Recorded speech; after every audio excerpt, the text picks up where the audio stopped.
Hello, and welcome back to English Unlimited. If you can understand most of today's podcast, your English is probably around the B1 level. Today, we're going to discover the surprising history behind another everyday English word. And this time, the word isn't hundreds or thousands of years old. It's actually named after a real person. Imagine waking up one morning and discovering that people in your town have decided not to speak to you. The people who work for you stop coming to work. Local businesses don't want to serve you. People avoid you. And eventually, your own name becomes a new word in the English language. Sounds unbelievable, doesn't it? But that's basically what happened to a man named Charles Boycott. And yes, that's where the English word boycott comes from. Today, when we hear the word boycott, we usually think about protest. People might stop buying a company's products because they disagree with something the company has done. People might refuse to attend an event, or a group of people might stop supporting an organization because they want something to change. That's a boycott. But the word didn't always exist. In fact, its story begins in Ireland in the year 1880. At that time, many Irish farmers didn't own the land they worked on. Instead, they rented land from wealthy landowners. These farmers were called tenant farmers. They worked the land, grew crops, and then paid rent to the landowner. But life was difficult. There was an agricultural crisis, and many farmers struggled to pay their rent. Some feared losing their homes and the land they depended on. During this period, an organization called the Irish Land League was fighting for better conditions for tenant farmers. The group wanted fairer rents and protection for farmers who could not afford to pay.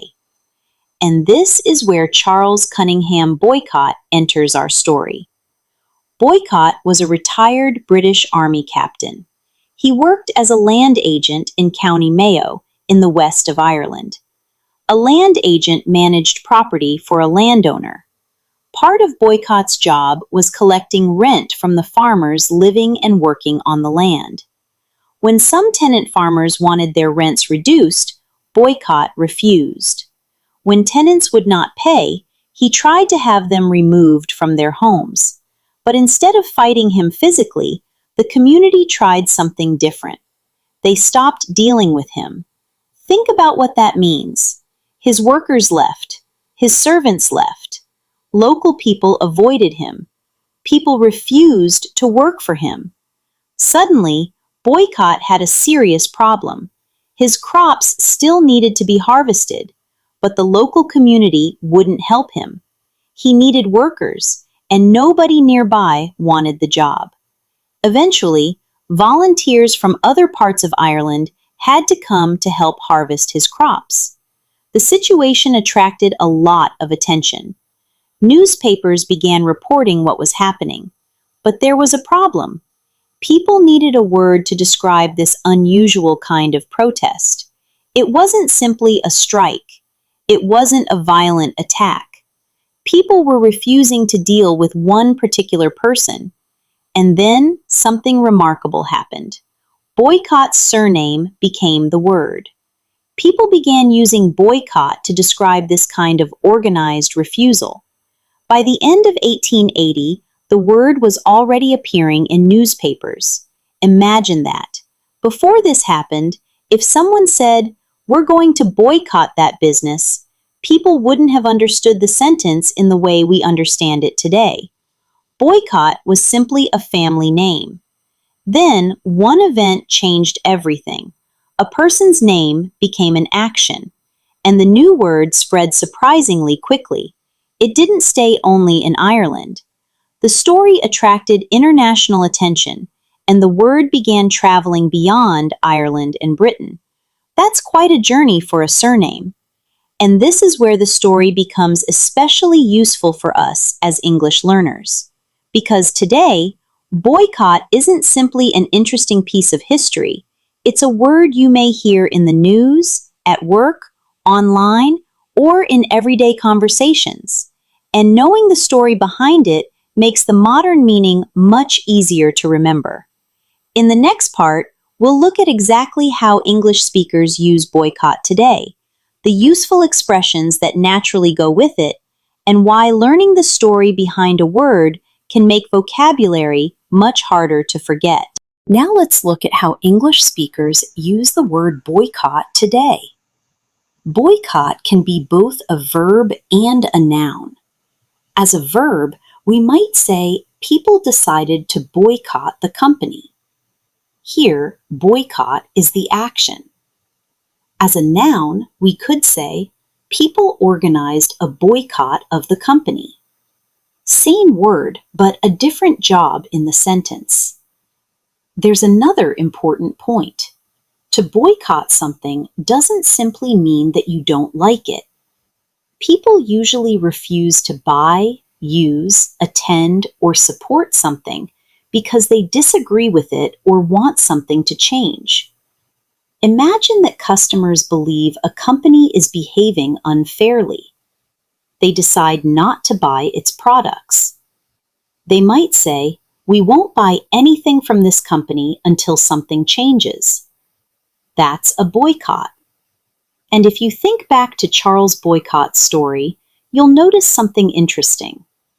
The world has changed since 1880, but the basic idea is still similar. The Irish community refused to work for Charles Boycott or deal with him. Today, people might refuse to support a company. Different situation, same basic idea. Now let's learn some useful expressions. You can boycott a company, a product, or an event. For example, some customers decided to boycott the company. You can also say, call for a boycott. If someone calls for a boycott, they're asking other people to participate.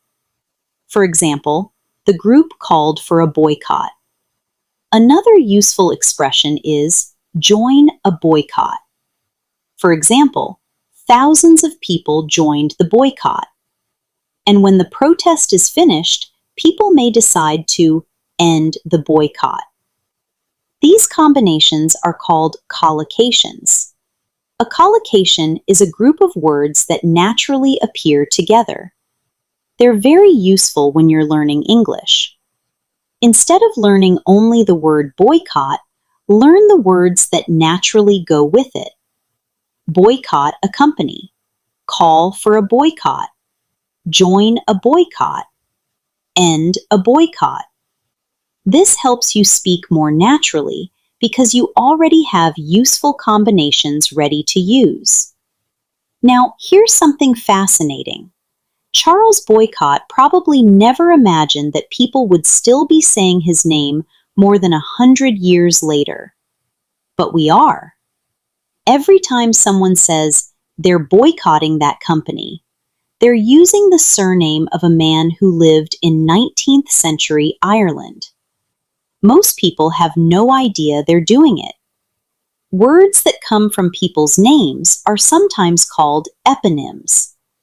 You don't need to memorize that term. The important idea is much simpler. Language remembers people. Sometimes a historical event becomes so well known that a person's name develops a completely new meaning. That's exactly what happened with boycott. And there's a useful lesson here for your English learning too. Imagine that you see the word boycott on a vocabulary list. You read the definition. You repeat it a few times. Maybe you remember it tomorrow. But what about next month? Now compare that with what you've learned today. You have a story. Ireland, the year 1880. Tenant farmers struggling to pay rent. A land agent named Charles Boycott. A community that refused to work for him or deal with him. And finally, one man's surname becoming an English word. That's much harder to forget. So when you learn a new English word, become curious about it. Ask yourself, where did this word come from? What words are commonly used with it? Can I create my own example? English becomes much more interesting when words stop being items on a list and start becoming stories. Before we finish today's podcast, let's return to where we started. More than a century ago, boycott was simply someone's surname. Then, a community in Ireland chose an unusual way to protest. Their actions attracted attention. Newspapers told the story, and the name spread. Today, boycott is used around the world. That's an incredible journey for one word. And perhaps that's the most fascinating thing about language. Words come from real life. They come from people. They come from places. Sometimes we use them every day without realizing how much history we're carrying with us. Thank you so much for listening to today's podcast. I hope you enjoyed discovering the surprising history behind the word boycott. If you enjoyed this episode, don't forget to like this video and subscribe to English Unlimited for more B1 English listening practice and more fascinating stories behind everyday English words. And now, I'd love to hear from you. Can you think of an English word whose history you'd love to discover? Write the word in the comments. Maybe your suggestion will become the topic of a future episode. Thank you for listening. Keep practicing your English. Keep being curious about words. And I'll see you in the next episode of English Unlimited.